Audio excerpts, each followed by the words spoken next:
أعوذ بالله من الشيطان الرجيم. بسم الله الرحمن الرحيم. وجاء إخوة يوسف فدخلوا عليه فعرفهم وهم له منكرون. ولما جهزهم بجهازهم قال ائتوني بأخ لكم من أبيكم ألا ترون أني أوفي الكيل وأنا خير المنزلين فإن لم تأتوني به فلا كيل لكم عندي ولا تقربون. صدق اللہ العظیم. سورہ یوسف آیت نمبر 58 تا 60 آپ کے سامنے تلاوت کی. ان آیات میں اللہ تبارک و تعالیٰ یوسف علیہ السلام کا عزیز مصر کے مقام پر متمکن ہونا اور پھر آپ کے بھائیوں کا جو ہے غلے کے لیے آپ کے دربار میں پیش ہونا بیان فرما رہا. ایک وقت وہ تھا کہ آپ کے بھائی آپ کو کنویں میں ڈال رہے تھے اور حسد کی آگ میں بھڑک رہے تھے، اور پھر ایک وقت ایسا آیا کہ جسے اللہ نے قرآن میں بیان فرمایا کہ اے یوسف تو انہیں بتائے گا کہ ایک وقت ایسا آئے گا میں تمہیں بتاؤں گا تم نے میرے ساتھ کیا سلوک کیا. تو یوسف علیہ السلام جو ہے مصر کے اقتدار پر متمکن ہو جاتے اور جو قحط تھا وہ قحط آ جاتا ہے. اس سے پہلے جو 7 سال تھے جو ہے وہ بڑے خوشحالی کے گزرتے ہیں، اناج کو ذخیرہ کیا جاتا ہے. پھر قحط کے 7 سال آ جاتے ہیں. ان میں مصر کے مختلف علاقوں سے لوگ جو ہیں آپ کے دربار میں غلہ لینے کے لیے آتے ہیں. تو اس انداز سے آپ کے بھائی بھی آپ کے عدالت میں پیش ہوتے ہیں، آپ کے دربار میں پیش ہوتے ہیں. ان کا منظر قرآن اس انداز سے بیان فرما رہا ہے. وجاء إخوة يوسف فدخلوا عليه. یوسف علیہ السلام کے بھائی آئے اور اس پر داخل ہوئے. فعرفهم. یوسف علیہ السلام نے انہیں پہچان لیا. وهم له منکرون. اور وہ نہیں پہچان سکے. ولما جهزهم بجهازهم قال ائتوني بأخ لكم من أبيكم. جب ان کا سامان تیار کروا دیا تو آپ نے ان سے فرمایا کہ اپنے اس بھائی کو بھی لے آنا جو تمہارے باپ میں سے. لگتا ہے کہ یوسف علیہ السلام نے ان سے سارا واقعہ جو ہے پوچھ لیا ہوگا. پھر آپ فرماتے ہیں کیا تم دیکھتے نہیں ہو انی اوفی الکیل وانا خیر المنزلین، کہ میں ناپ تول پورا دیتا ہوں اور میں بہترین مہمان نوازی کرنے والا ہوں. اگر نہیں لاؤ گے تو پھر تمہارے کوئی غلہ نہیں ہے، تو میرے قریب نہ آنا. وہ کہتے ہیں ہم اپنے باپ سے کوشش کریں گے.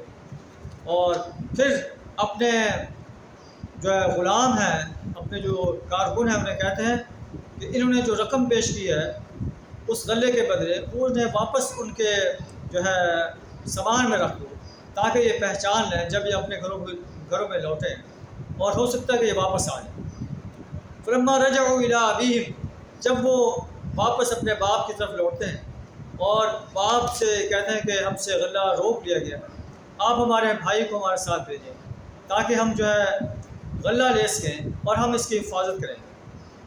تو باپ کہتے ہیں کیا میں تمہیں اسی انداز سے سپرد کر دوں اپنے اس بیٹے کو جس طرح میں نے یوسف علیہ السلام کو تمہارے سپرد کیا تھا، اور تم نے اسے جو ہے یہ بہتان لگایا تھا، یہ جھوٹ بولا تھا کہ تم بھیڑیا اس کو کھا لے رہے ہیں، حالانکہ یوسف علیہ السلام میرے علم کے مطابق وہ حفاظت ہے.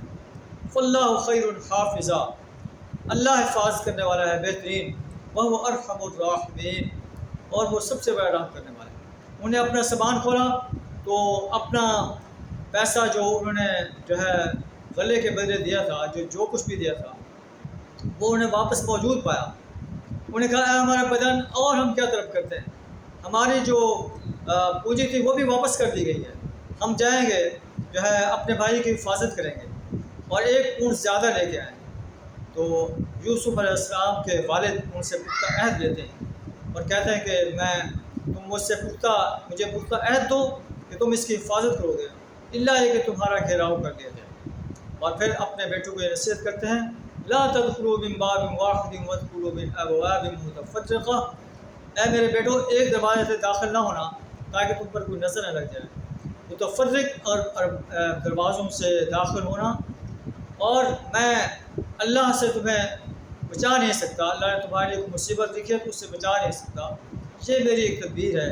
ان الحکم الا للہ، حکم تو ہر جگہ اللہ کا چلے گا، میں اللہ پر توکل کرتا ہوں، اور متوکل انسان اسی اللہ پر توکل کرتے ہیں۔ اور جب وہ داخل ہوتے ہیں جہاں ان کے باپ نے، جس انداز سے ان کے باپ نے انہیں حکم دیا تھا، ما كان يغني عنهم من الله من شيء إلا حاجة في نفس يعقوب قضاها وإنه لذو علم لما علمناه ولكن أكثر الناس لا يعلمون۔ یوسف علیہ السلام کے دل میں یہ کھٹکا تھا، لیکن یہ سب کچھ اللہ کے ہاتھ میں تھا۔ یوسف علیہ السلام کے والد کے دل میں یہ کھٹکا تھا کہ میرے بیٹوں کو نظر نہ لگ جائے، لیکن اللہ فرماتا ہے کہ یہ ان کا صرف ایک تدبیر تھی، باقی سب چیز اللہ کے ہاتھ میں ہے۔ انہ لذو علم لما علمناہ، یوسف علیہ السلام کے والد کے پاس وہی علم تھا جو ہم نے اسے سکھایا تھا، ولکن اکثر الناس لا یعلمون، اکثر لوگ جانتے نہیں۔ اللہ سے دعا تعالیٰ ہمیں قرآن کا صحیح شعور عطا فرمائے اور قرآن کی سنہری ہدایات کو اپنانے کی توفیق عطا فرمائے۔ وآخر دعوانا الحمد للہ۔